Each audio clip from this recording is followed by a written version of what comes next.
Au nom du Père, et du Fils, et du Saint-Esprit. Amen. Mon frère, ma sœur, famille prophétique, que la paix de Dieu qui surpasse toute intelligence soit sur toi, sur ta maison, sur ta famille, en ce moment précis où nous nous unissons dans la prière. Prends une profonde inspiration. Expire toutes les tensions, toutes les angoisses de la journée et entre avec moi dans ce lieu saint, ce moment mis à part pour le Seigneur. Père éternel, nous venons devant ton trône de grâce, non pas par nos propres mérites, mais par la puissance du sang de Jésus. En ce moment, Seigneur, je te demande de laver chaque personne connectée. Que le sang de l'agneau nous couvre entièrement. Je déclare une protection divine, une muraille de feu autour de toi et de ta famille. Que le sang de Jésus couvre le linteau de la porte de ta maison, qu'il couvre tes enfants, qu'il couvre tes finances, qu'il couvre ta santé. Je déclare que toute flèche que l'ennemi a planifiée contre toi cette semaine, tout plan de destruction, toute parole de malédiction est maintenant annulée, brisée et rendue sans effet par l'autorité suprême du sang de Jésus-Christ. Saint-Esprit, Esprit de Dieu, Esprit de vérité, nous t'invitons maintenant. Viens prendre le contrôle total de ce moment. Tu n'es pas un invité, tu es l'hôte. Remplis chaque maison, chaque pièce, chaque cœur de ta présence tangible. Là où il y a de la tristesse, apporte ta joie. Là où il y a de la confusion, apporte ta clarté.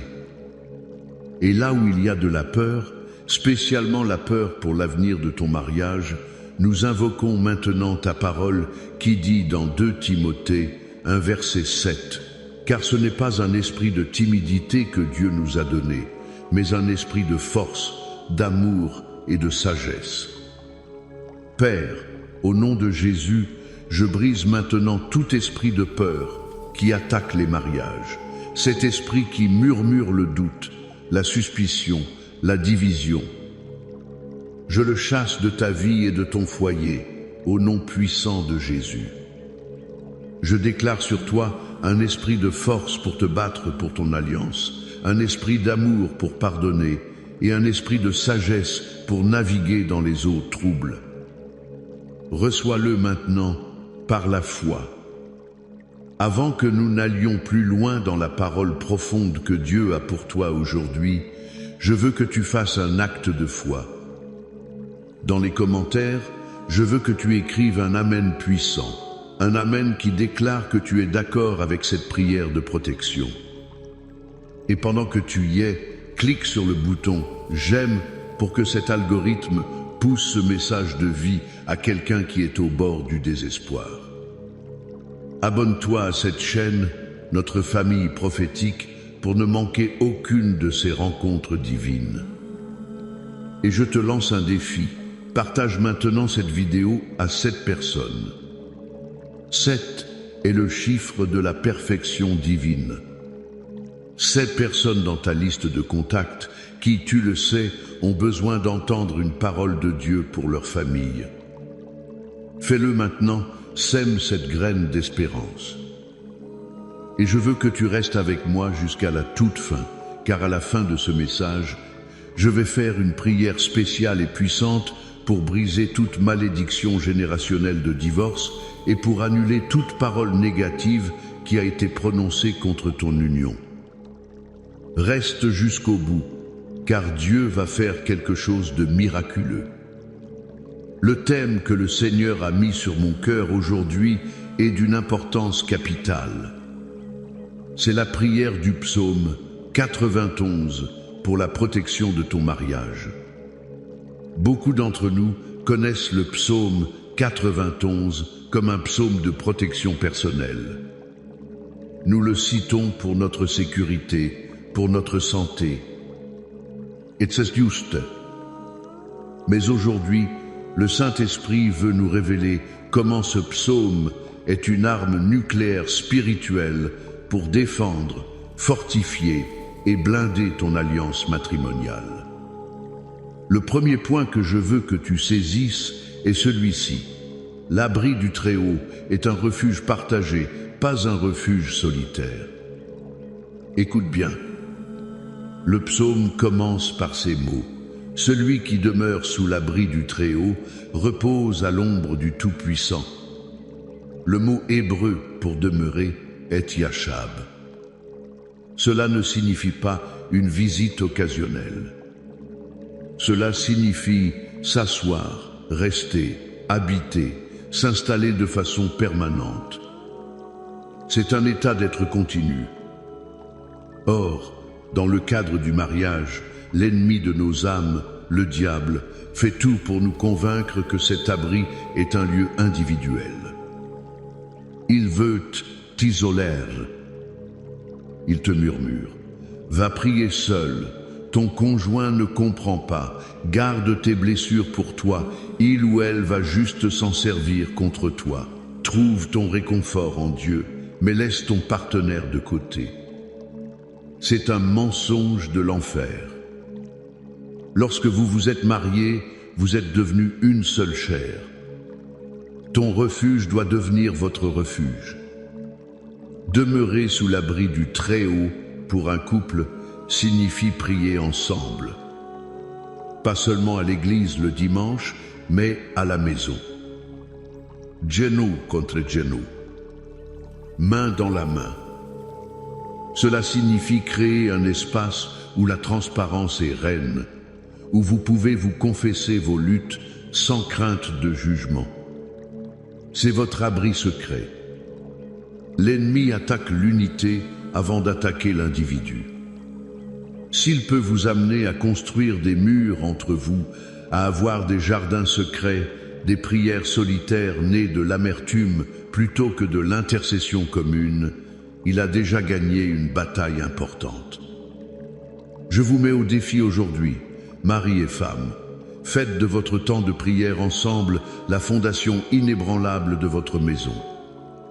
Que votre chambre ne soit pas un champ de bataille, de silence et de reproches, mais un autel où la présence de Dieu descend et où vous demeurez ensemble sous l'abri du Très-Haut. C'est là, et seulement là, que vous trouverez le véritable repos à l'ombre du Tout-Puissant. Mon deuxième point est crucial. Le psaume 91 identifie les attaques spécifiques de l'ennemi et elles sont le reflet exact des attaques que subit ton mariage. Le verset 5 dit « Tu ne craindras ni les terreurs de la nuit, ni la flèche qui vole de jour. » Analysons cela spirituellement. Qu'est-ce que la terreur de la nuit dans un mariage? Ce sont les doutes qui rampent dans l'obscurité. C'est le silence glacial dans le lit conjugal. C'est l'insomnie causée par l'anxiété, la suspicion, les « et si » ? Et s'il me trompait? Et si elle ne m'aimait plus?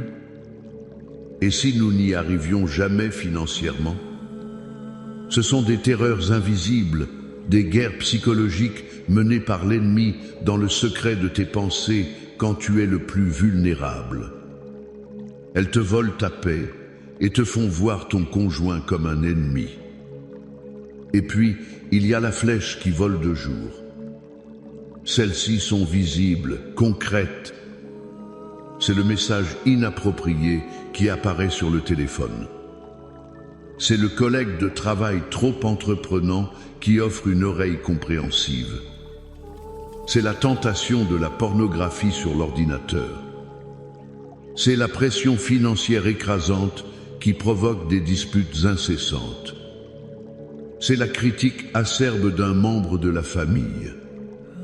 Ce sont des flèches décochées en plein jour pour blesser, diviser et détruire. Je me souviens d'un couple dans notre communauté, appelons-les Marc et Sophie. Ils étaient arrivés à un point de rupture. Sophie était rongée par les terreurs de la nuit.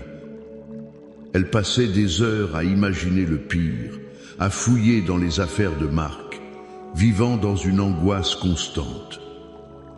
Marc, de son côté, était frappé par les flèches du jour.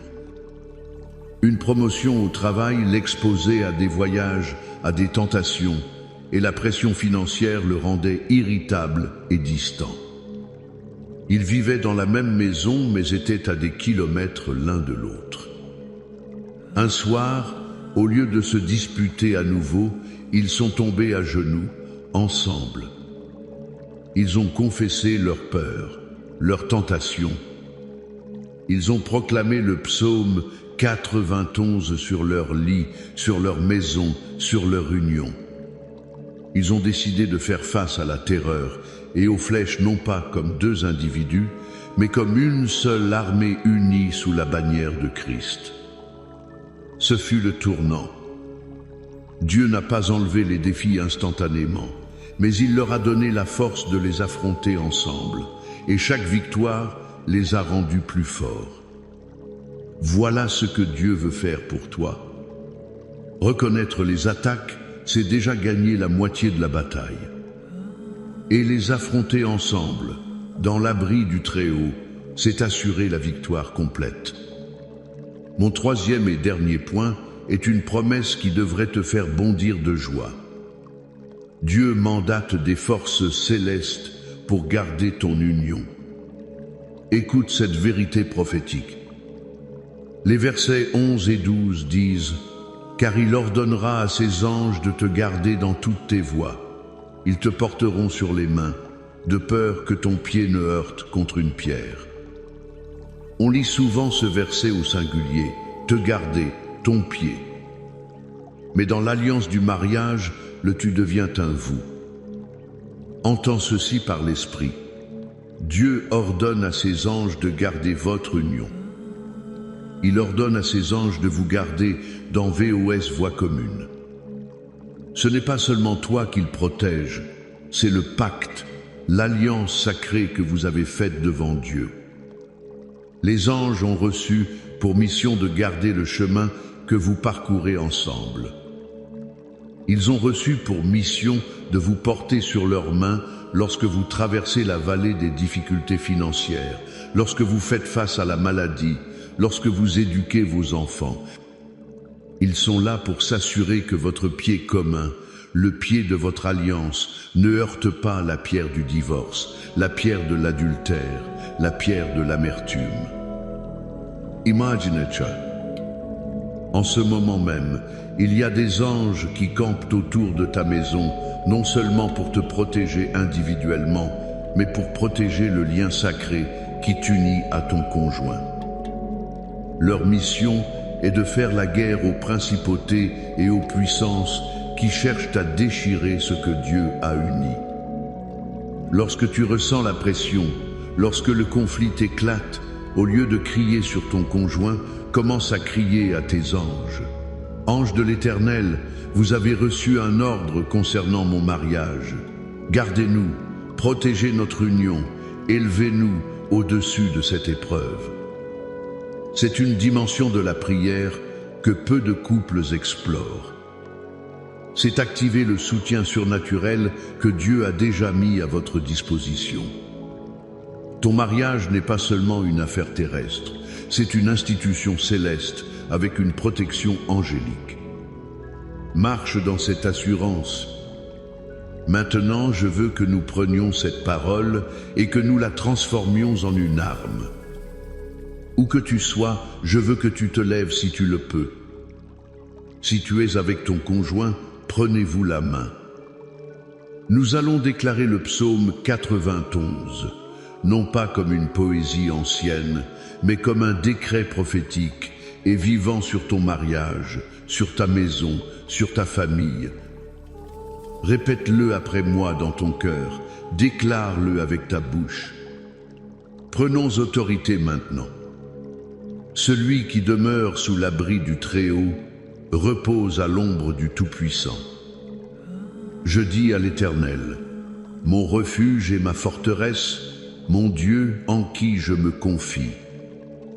Car c'est lui qui te délivre du filet de l'oiseleur, de la peste et de ses ravages.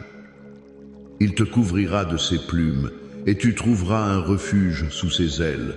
Sa fidélité est un bouclier et une cuirasse. Tu ne craindras ni les terreurs de la nuit, ni la flèche qui vole de jour, ni la peste qui marche dans les ténèbres, ni la contagion qui frappe en plein midi. Que 1000 tombent à ton côté et 10 000 à ta droite, tu ne seras pas atteint. De tes yeux seulement tu regarderas, et tu verras la rétribution des méchants. Car tu es mon refuge, ô Éternel. Tu fais du Très-Haut ta retraite. Aucun malheur ne t'arrivera, aucun fléau n'approchera de ta tente. Car il ordonnera à ses anges de te garder dans toutes tes voies. Ils te porteront sur les mains, de peur que ton pied ne heurte contre une pierre. Tu marcheras sur le lion et sur l'aspic, tu fouleras le lionceau et le dragon. Puisqu'il m'aime, je le délivrerai, je le protégerai, puisqu'il connaît mon nom. Il m'invoquera, et je lui répondrai. Je serai avec lui dans la détresse, je le délivrerai, et je le glorifierai. Je le rassasierai de longs jours, et je lui ferai voir mon salut. Amen. Amen. Amen. Maintenant, gardons cette atmosphère de prière. Baisse la tête et ferme les yeux. Nous allons maintenant apporter tout cela devant le trône de la grâce. Père céleste, au nom puissant de Jésus, nous venons avec audace, fortifiés par ta parole. Nous te remercions pour la révélation du psaume 91 comme bouclier pour nos mariages. Et maintenant, Père, nous prions pour l'application de cette parole. Je prie pour chaque couple qui écoute. Seigneur, apprends-leur à demeurer ensemble sous ton abri. Je brise tout esprit d'isolement, de secret et de méfiance. Rends-les capables de créer un espace de prière commune et de transparence radicale. Que leur unité en toi devienne une forteresse imprenable pour l'ennemi, au nom de Jésus. Seigneur, je prie pour le discernement. Ouvre leurs yeux spirituels pour qu'ils reconnaissent les terreurs de la nuit, les mensonges, les doutes, les angoisses et la flèche qui vole de jour, les tentations externes, les pressions, les conflits. Donne-leur la force, non pas de se battre l'un contre l'autre, mais de se tenir ensemble contre leur véritable adversaire. Et comme je l'ai promis, nous allons maintenant affronter les forteresses générationnelles.